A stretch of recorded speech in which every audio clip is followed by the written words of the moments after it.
Hey everyone, I'm Beck and welcome back to Diving into Marvel Comics. Today we're continuing Planet X with Itsy Bitsy Spider and Breakdown.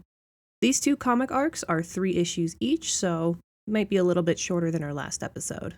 These two arcs also feature none other than Black Widow. More details and credits are in the description. Thankfully, you guys already know Black Widow from Guardian Devil, but the basic premise is that she was trained in the Red Room to be a Russian spy before defecting and eventually working with S.H.I.E.L.D.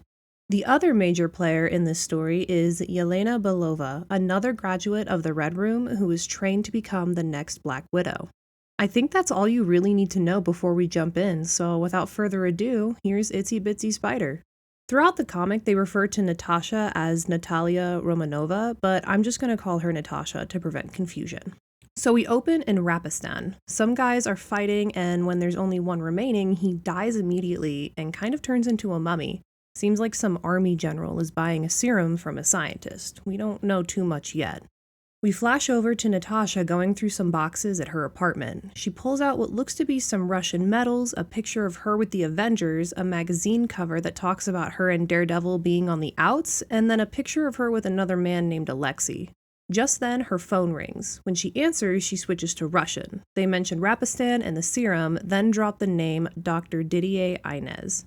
She hears a knock at the door, and who is it but our friend Daredevil? He walks in and shamelessly flirts with Natasha. Then he notices the picture frame and mentions that the man, Alexei, is her dead husband. Big oof.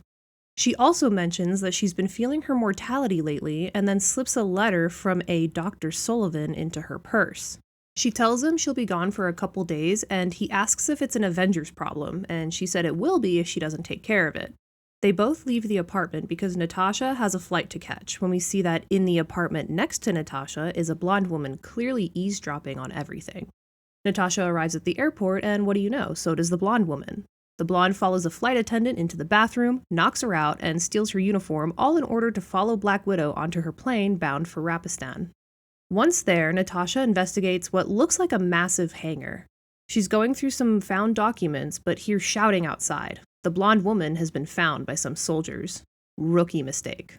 Natasha hides and the blonde is captured and brought into the hangar. The two women exchange some dialogue in Russian and Natasha helps the woman take down the guards. Afterwards, it's revealed that the blonde is Yelena Belova and she was a student of the Red Room. Apparently, the first student to ever pass Natasha's marks. Now she wants to take up the mantle of Black Widow and will kill Natasha to do it. She accuses Natasha of not being a Russian anymore after defecting to America and becoming an Avenger, while she still knows that the Black Widow is supposed to be a Russian spy. Then, she grabs Natasha and holds her at knife point. We flash over to the Pentagon where we see a Russian general and an American general fighting about who sent the Black Widow to retrieve the toxin, but really they're fighting about who she's going to bring it back to. Back in Rapistan, the two widows are interrupted by a flurry of guards coming into the hangar. While Yelena makes it a priority to take out the guards, Natasha makes her priority escaping. She steals a helicopter and starts to fly away, but the copter is shot down with a missile. In the fiery destruction, we see Natasha drive away in a military truck. Once safely away, Natasha pulls the truck over and sits in silence to observe. She pulls out that letter from Dr. Sullivan and begins to read it. On the next page, we see Yelena standing on top of the truck, poised to attack. And that's it for issue 1. Issue 2 opens with Yelena attacking Natasha inside the truck. They struggle for the upper hand when Natasha presses what looks to be the parking brake button. This causes the truck to inch forward off the edge of a cliff. Eventually, the truck slips past the edge with Yelena yelling, "Are you crazy?" The two widows and the letter end up in the water below. Immediately, Natasha gets to a small motorboat, scolding the rookie widow for not having prepared a proper escape plan before zooming off.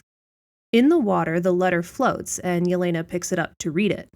It's just an annual checkup reminder because it was Natasha's birthday recently. Also, a fun thing that I saw was that her address was 1313 Avenue B, Apartment 13, so that's cool. We cut back to New York, where Matt Murdock sits in his law office, on the phone with Natasha. She asks him what kind of person he thinks she is and if she's unique. Seems like Yelena's getting to her by insinuating she's replaceable. He tells her that she's a spy, she's serious about her work, she's trustworthy and moral, but she also hasn't let herself be truly intimate with anyone since her husband's death. She thanks him and hangs up quickly before he can get any answers on what exactly is going on. Turns out she's actually in Dr. Inez's lab. She sneaks up behind him and holds him at gunpoint, telling him 2 separate governments have demanded his death. She also sees the serum, which he has named the Deathless Frenzy. Natasha demands a demonstration on some mice, and it's pretty awful. It sends the affected mouse into this, frenzy. It kills the other mouse in such a gory way before dying itself, but when it dies, it's basically mummified. Sounds familiar? Natasha then confesses she was sent to gather information and kill the doctor while retrieving the serum, but she chooses to do something else. She tells the doctor to make an antidote and to do it fast. While Natasha takes the doctor to a safe house in Zurich, the Russian and American governments both think she's turned on them. The Americans threaten to send counter-agents out, while the Russians confess they've already sent an agent, which I could assume alludes to Yelena. We also see a scene in Rapistan where the general who was testing the serum in the beginning of the last issue finds out that Natasha got away with the serum. He basically just says they have to speed up their plans to sell the serum to Colonel Khan and to expect resistance. In Zurich, after dropping the doctor off to work on the antidote, Natasha calls Yuri Stalienko, a general involved in the Black Widow program. She tells him to call off Yelena because she's going to get hurt. Yuri replies that it was Yelena's idea to chase her down and replace her, and maybe Natasha should just let go of being a spy. As he speaks, S.H.I.E.L.D. agents drive by and spray bullets at the phone booth. Natasha escapes just to run into Yelena. Natasha punches her in the face and keeps running toward a dock where she's able to trick Yelena and pull her down onto the ice-covered lake. They stand holding each other at gunpoint while Natasha tries to explain that the life of a spy isn't everything, and it actually sucks to be the Black Widow. She's explaining that it can be everything just to be your own person instead of being used by others when she's shot in the back by those same S.H.I.E.L.D. agents, and she falls to the ground dead. Yelena holds her body and whispers happy birthday before the issue fades to black. Issue 3 picks up right where we left off. The agents and Yelena stare at each other for a moment before the agents just walk away having done their job. Turning back to Natasha's body, Yelena notices a communicator. Daredevil's trying to reach Natasha, and after a moment, Yelena answers identifying herself as Black Widow. Daredevil recognizes that the voice on the other line is not Natasha's, but there's no time to sort it out. He does promise he'll get to the bottom of whatever's going on later. He tells her there are reports of escalating violence in Rapistan and that Russian and American forces are preparing to intervene. He says she needs to go protect the troops and help contain the serum. She agrees, and before she leaves the frozen lake, she pushes Natasha's body under the water. Honestly, not the best way to dispose of a body, but what do I know? In Rapistan, Yelena finds the transport and makes a plan to attack at nightfall. The same day, a soldier calls Dr. Inez and asks him about the antidote. The doctor says he hasn't been able to make an antidote, but he has been able to make a vaccine. The soldier tells him where to send it and tells him to leave the country. Night falls in Rapistan, and Yelena begins her attack.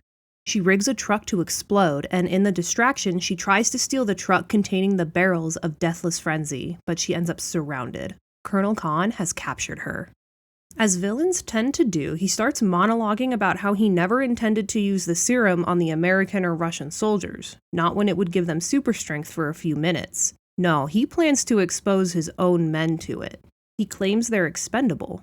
Dang, dude, that's messed up. So the colonel's army receives supplies, and with the supplies comes a nurse dressed in a niqab that specializes in burn injuries, which makes sense because remember how Yelena rigged that truck to explode? Anyway, the nurse starts going around and inoculating the troops against any burn-related infections. One of the troops is a little suspicious, but the colonel reassures him that everything is fine. They captured Black Widow after all. As the nurse continues inoculating the soldiers, there's a huge commotion, and Yelena's attempting to escape. Hearing this, the nurse rips off her niqab and runs out of the tent. She's revealed to be none other than Natasha. It's almost like that rule where I said that deaths aren't really deaths come into play a lot here. She catches up with Yelena and reveals her death was staged. The fake S.H.I.E.L.D. agents shot her with rubber bullets, so Yelena would finally think she'd succeeded. Natasha figured that as long as Yelena was obsessed with replacing her, she'd never stop interfering with her missions. Natasha's plan isn't to take the biotoxin, but to vaccinate everyone else against it so the Colonel's plan falls apart. She couldn't let Yelena escape without vaccinating her as well. Aw, she does care. The Colonel releases the biotoxin, but I guess he didn't take into account that he would be infected as well, and Natasha didn't take it upon herself to vaccinate him. Oopsie. Natasha does battle with the rageful Khan in order to protect the soldiers from the frenzy. After defeating him, she easily defeats Yelena, knowing that the blonde wouldn't kill her yet, because Yelena loves the game of chasing the Black Widow. It's her passion. In the end, Yelena is able to escape the war zone. Ironically, a helicopter is shot down, and then a jeep goes missing. Weird, I feel like I've heard that one before. The biotoxin is also no more, as the Khan used his entire supply to try to infect his own army. And Black Widow is a hero once again. And there you have it. That's Itsy Bitsy Spider. On to Breakdown. This is a pretty weird one, so brace yourself. We open in Moscow. Yelena is just getting home, probably from some spy shenanigans. Who's to say? When she's knocked out and kidnapped by someone working for S.H.I.E.L.D. We then see Nick Fury and Natasha talking about some plan that we are not privy to yet. And apparently, Daredevil is only slightly in on the plan, but if he knew the entire idea, it would upset him. Apparently, the idea is that Natasha and Yelena are about to switch bodies via some kind of plastic surgery type of deal. Kind of like Face Off, if you've ever seen that movie. If you haven't, you should. It's good. Anyway, so now Yelena looks like Natasha, and Natasha looks like Yelena. When I refer to Yelena, just know I'm talking about her as Natasha and vice versa. I know it's confusing, but bear with me here. So Yelena wakes up in Natasha's apartment looking like Natasha, surrounded by her things, when Daredevil comes in like, "Oh great, you're awake, I had a fun time last night, wink wink." At first, Yelena's very confused, but she quickly adapts, thinking she's on some sort of mission. She quickly gets rid of Daredevil so she can inspect the apartment. She finds one camera and disconnects it, then goes to the bathroom. When she looks in the mirror, she discovers that she looks exactly like Natasha. In disbelief, she repeats her own name over and over to herself. I am Yelena Belova. Trying to get answers, she gets to a payphone and tries to call in to see what's going on. But when she calls and gives the operator her super secret spy code, all she's given is a drop point location. So what else is there to do but go see what's up? When she gets there, she's given a briefcase, and inside are hit orders on herself. What else is she to do but show up to the location? So here we are at a museum, and obviously Natasha is there looking exactly like Yelena, right? Natasha really plays into the role, saying that Yelena's obsessed with her, but she'll never get the better of her because she's younger and smarter and all kinds of mind games.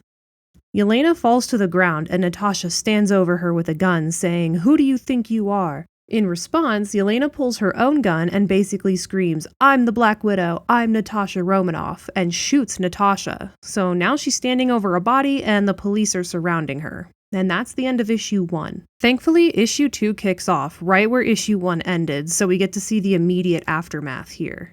Yelena escapes by shooting a dinosaur skeleton so it falls on the police and she makes a quick escape. We then see Natasha's body loaded into an ambulance, and who's in the ambulance but Daredevil.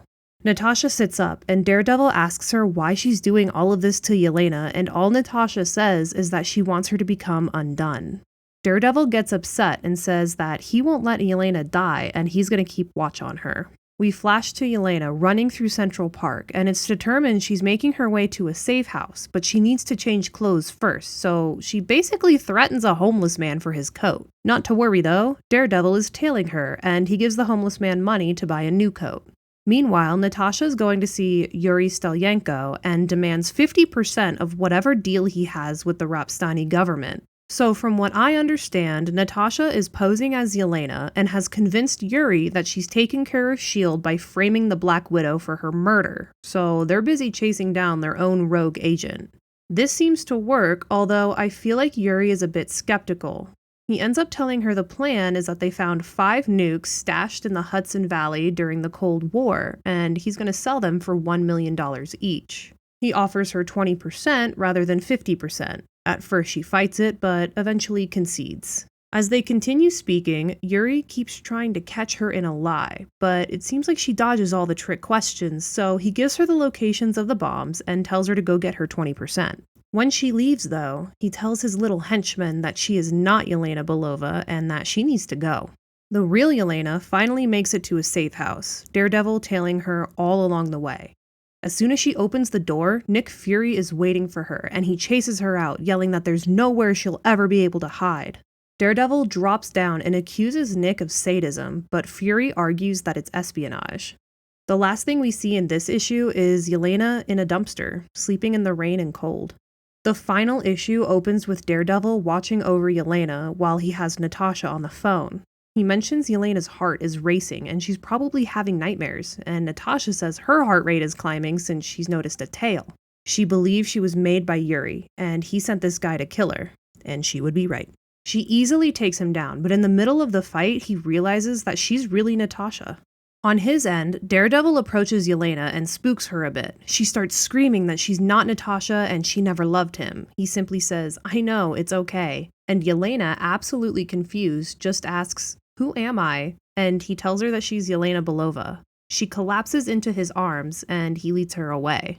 Natasha, on the other hand, has found the nukes, but Yuri was waiting for her the whole time with a load of his henchmen. He tells them to open fire, but Natasha dodges and makes her way behind Yuri to take him hostage. Finally, he figures out that she's actually Natasha as she calls Fury for a capture team.